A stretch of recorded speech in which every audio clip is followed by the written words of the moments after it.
Breaking news తెలంగాణలో MLA కోట MLC అభ్యర్థుల జాబితా విడుదలైంది. విజయశాంతి, అద్దంకి దయాకర్, శంకర్ నాయక్ కన్ఫర్మ్ అయ్యారు. ఎమ్మెల్యే కోటాలో పెద్దల సభకు వెళ్లనున్నారు. ఒక్క సీటును మిత్రపక్షం సిపిఐకి కేటాయించింది కాంగ్రెస్ అధిష్టానం.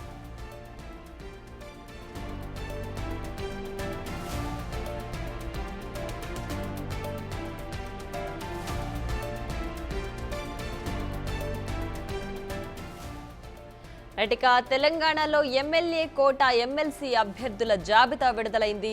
ఇందులో విజయశాంతి, అద్దంకి దయాకర్, శంకర్ నాయక్లు కన్ఫర్మ్ అయ్యారు. ఎమ్మెల్యే కోటాలో పెద్దలు సభకు వెళ్లనున్నారు. ఒక్క సీటును మిత్రపక్షం సిపిఐకి కేటాయించింది కాంగ్రెస్ అధిష్టానం.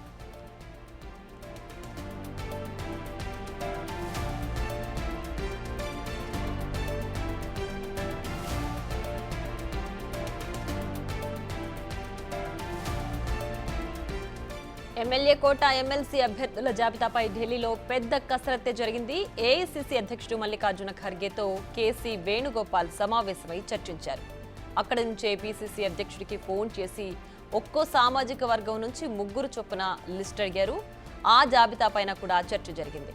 మరోవైపు పాత కొత్త నేతల పంచాయతీ నేపథ్యంలో పాత వారికే పట్టం కట్టాలని ఇన్ఛార్జి మీనాక్షి నటరాజన్ కోరారు.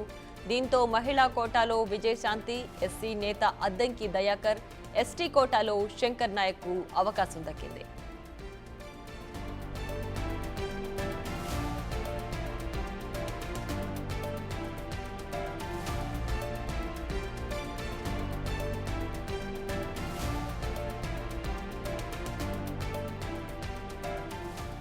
ఇక మిత్రధర్మం పాటిస్తామని తొలి నుంచి చెబుతున్న కాంగ్రెస్ అందులో భాగంగా సిపిఐకి ఒక సీటును కేటాయించింది.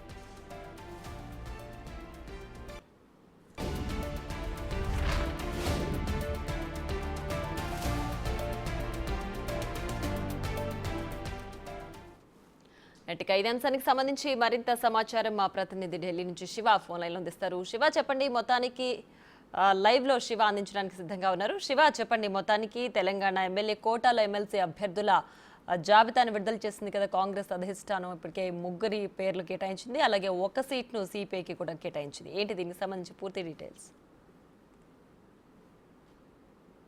ఎట్టకేలకు తెలంగాణ ఎమ్మెల్యే కోట ఎమ్మెల్సీ స్థానాలకు సంబంధించి అభ్యర్థుల ఎంపికకు సంబంధించి ఉత్కంఠకు కాంగ్రెస్ అధిష్టానం తెరదించింది. గత కొన్ని రోజులుగా ఆశావహులైతే ఉత్కంఠకు ఎదురు చూస్తున్నారు. ఇటు ఢిల్లీ వచ్చి అధిష్టాన పెద్దలను ప్రసన్నం చేసుకునేందుకు కేసీ వేణుగోపాల్, మల్లికార్జున ఖర్గే, ఇతర మరికొంతమంది సీనియర్ నేతల ఇళ్ల చుట్టూ చక్కర్లు కొడుతున్న పరిస్థితి కనిపిస్తోంది. కానీ ఫైనల్గా క్యాస్ట్ ఈక్వేషన్స్ చూసుకుని ముందుగా రెడ్డి సామాజిక వర్గం, అలాగే ఎస్సీ, ఎస్టీ, అలాగే బీసీ సామాజిక వర్గాలకు సంబంధించి ఉన్న 4 స్థానాలను 4 కులాలకు డివైడ్ చేయాలని ముందుగా నిర్ణయించుకున్నారు. కానీ పొత్తులో ధర్మంగా ఇటు రాహుల్ గాంధీ ఇప్పటికే ఇటు సిపిఐకి సంబంధించిన జాతీయ నేతలు రాహుల్ గాంధీతో మాట్లాడిన నేపథ్యంలో ఒక స్థానాన్ని సిపిఐకి ఇస్తామంటూ కూడా హామీ ఇచ్చిన నేపథ్యంలో ఆ ఒక్క స్థానం తప్ప మిగిలిన 3 స్థానాలకు సంబంధించి ఈరోజు మల్లికార్జున ఖర్గే నివాసంలో సమావేశం జరిగింది. కేసీ వేణుగోపాల్ కాంగ్రెస్ పార్టీ సంస్థాగత వ్యవహారాల ఇన్ఛార్జితో మల్లికార్జున ఖర్గే ఇద్దరు కూడా సమావేశమయ్యారు. ఈ సమావేశం దాదాపు గంట పైగా జరిగింది. ఈ సమావేశంలో ముందుగా అనుకున్న దాని ప్రకారం రెడ్డి, అలాగే ఎస్సీ, ఎస్టీ, బీసీ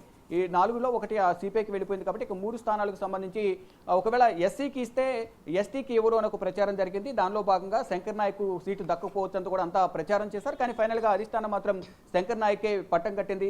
ఆ ఎమ్మెల్సీ స్థానం అతనికి కేటాయిస్తూ కూడా నిర్ణయం తీసుకుంది.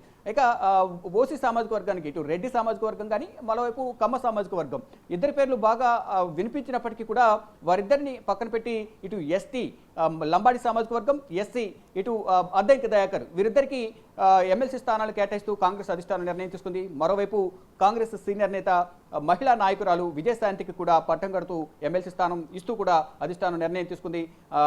ఒక 3 రోజుల క్రితమే ఢిల్లీ పర్యటనకు వచ్చిన విజయశాంతి కాంగ్రెస్ అగ్ర నాయకత్వాన్ని కలిశారు. ఇటు కేసీ వేణుగోపాల్, మల్లికార్జున ఖర్గేను కలిసి తనని కూడా తను కూడా ఎమ్మెల్సీ యాస్పిరెంట్గా ఉన్నాను, తనను కూడా ఒకసారి తనకు ఒక అవకాశం ఇవ్వాలంటూ కోరిన నేపథ్యంలో తన యొక్క డీటెయిల్స్ అన్ని చూసిన తర్వాత తన ప్రతిపాదనను పరిగణనకు తీసుకుని కాంగ్రెస్ అధిష్టానం విజయశాంతి కూడా ఎమ్మెల్సీ స్థానాన్ని ఇస్తూ నిర్ణయం తీసుకుని దీనిలో భాగంగా ఉన్న 4 స్థానాలు పొత్తు ధర్మంలో భాగంగా మిత్రపక్షానికి ఒక సీటు, 3 స్థానాలను ఇటు అద్దంకి దయాకర్, శంకర్ నాయక్, మరోవైపు విజయశాంతి వీరు ముగ్గురు కూడా ఇస్తూ కాంగ్రెస్ అధిష్టానం నిర్ణయం తీసుకుంది. కానీ కొంతమంది సీనియర్ నేతలు కొంత అసంతృప్తి వ్యక్తం చేసినప్పటికీ కాంగ్రెస్ అధిష్టానం మాత్రం అన్ని ఈక్వేషన్స్ చూసుకుని ఈ సీట్లు కేటాయించామనేది కాంగ్రెస్ అగ్రనాయకత్వం కానీ, ఇటు రాష్ట్ర నాయకత్వం CM Revanth Reddy, PCC president కానీ, కాంగ్రెస్ ఇన్ఛార్జ్ మీనాక్షి నటరాజన్ కానీ, ఇటు సీనియర్ మంత్రులు అందరి అభిప్రాయం మేరకు ఈ సీట్లు ప్రకటిస్తున్నామంటూ కూడా కాంగ్రెస్ అధిష్టానం చెప్తోంది. దానిలో భాగంగానే ఈ ముగ్గురికి సీట్లు కేటాయించారు. ఇక అద్దంకి దయాకర్ విషయానికి వస్తే కాంగ్రెస్ పార్టీ అధికారంలో ఉన్నా లేకపోయినా కాంగ్రెస్ పార్టీ కోసం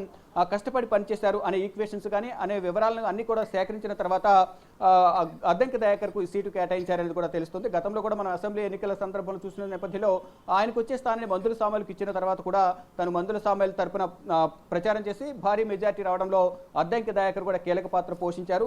దానితో పాటు ఏదైతే ఆ ప్రభుత్వానికి అండగా నిలుస్తూ ప్రతిపక్షంలో గతంలో ఉన్నప్పటికీ కూడా ఆ ప్రభుత్వం చేస్తున్న తప్పులను ఎత్తి చూపుతూ కాంగ్రెస్ పార్టీని బలోపేతం చేయడానికి అనేక విధాలుగా అద్దంకి దయాకర్ పనిచేశారు అనేది అధిష్టానం గుర్తించి, ఇటు రాష్ట్ర నాయకత్వం కూడా గుర్తించి సిఫారసు చేసిన నేపథ్యంలో ఫైనల్గా అద్దంకి దయాకర్ పేరును ప్రకటించారు. ఇక శంకర్ నాయక్ సేవలను కూడా లంబాడి సామాజిక వర్గానికి సంబంధించి శతావత్ శంకర్ నాయక్ను కూడా తను చేసిన సేవలు కానీ పార్టీ అధికారంలో ఉన్నా లేకపోయినా అన్ని విధాలా పార్టీ కోసం, పార్టీ బలోపేతం కోసం కష్టపడి పనిచేశారు కాబట్టి అతను కూడా సీటు కేటాయించాలి. అందులోనూ లంబాడి సామాజిక వర్గానికి సంబంధించి వారందరికీ పెద్దపీట వేయాలనే ఉద్దేశంతో శంకర్ నాయక్కు కాంగ్రెస్ అధిష్టానం, ఇటు రాష్ట్ర నాయకత్వం నిర్ణయం తీసుకుని ఈ ఎమ్మెల్సీ స్థానాన్ని కేటాయించారు. ఇక విజయశాంతిని కూడా ఒక సీనియర్ నాయకురాలుగా పరిగణిస్తూ కాంగ్రెస్కు కరెక్ట్గా ఎలక్షన్ టైంలో వేరే పార్టీ నుంచి వచ్చినప్పటికీ కూడా కాంగ్రెస్ పార్టీ బలోపేతం కోసం తన వంతుగా కృషి చేశారు కాబట్టి ఒక మహిళా నాయకురాలకు కూడా ఈ సీటు కేటాయించాలనేది కూడా మొదటి నుంచి అనుకుంటూ ఉన్నారు.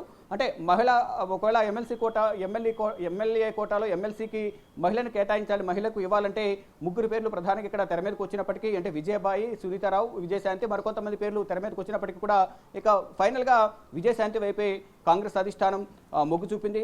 ఇటు రాష్ట్ర నాయకత్వం కూడా సిఫారసు చేస్తున్నట్లు కూడా తెలుస్తుంది. మొత్తంగా చూసుకుంటే ఈ 4 స్థానాల్లో ఒకటి పొత్తు ధర్మంలో భాగంగా ఒకటి సిపిఐకి పోయినప్పటికీ 3 స్థానాలను కాంగ్రెస్ నాయకులకే అధిష్టానం కేటాయిస్తూ నిర్ణయం తీసుకుని దానికి సంబంధించి అధికారిక ప్రకటన కూడా కొద్దిసేపటి క్రితం విడుదల చేస్తారు. మొత్తం చూసుకుంటే రేపటితో ఎమ్మెల్సీ ఎన్నికలకు సంబంధించి నామినేషన్ ప్రక్రియ ముగియబోతున్న నేపథ్యంలో రేపటితో తుది రోజు కావడంతో ఈ నామినేషన్ కార్యక్రమం అనేది రేపు ఉదయం ప్రారంభం కాబోతుంది. రేపు అందరూ కూడా ముగ్గురు కూడా నామినేషన్ దాఖలు చేస్తారు. ఇక సిపిఐకి సంబంధించి ఎవరు ఆ పార్టీ నిలబెడుతుంది, ఎవరికి సీట్ని కేటాయిస్తారనేది కూడా అధికారికంగా వారు కూడా మరికాస్త ప్రకటించే అవకాశం కనిపిస్తుంది. కానీ ఇక కాంగ్రెస్ అధిష్టానం మాత్రం ఇన్ని రోజుల ఉత్కంఠకు తెరదించుతూ అధికారిక ప్రకటన చేసింది. ఎస్టీ, ఎస్సీ, బీసీ సామాజిక వర్గాలకు సీట్లు కేటాయిస్తూ కూడా అధికారికంగా ప్రకటన చేసింది.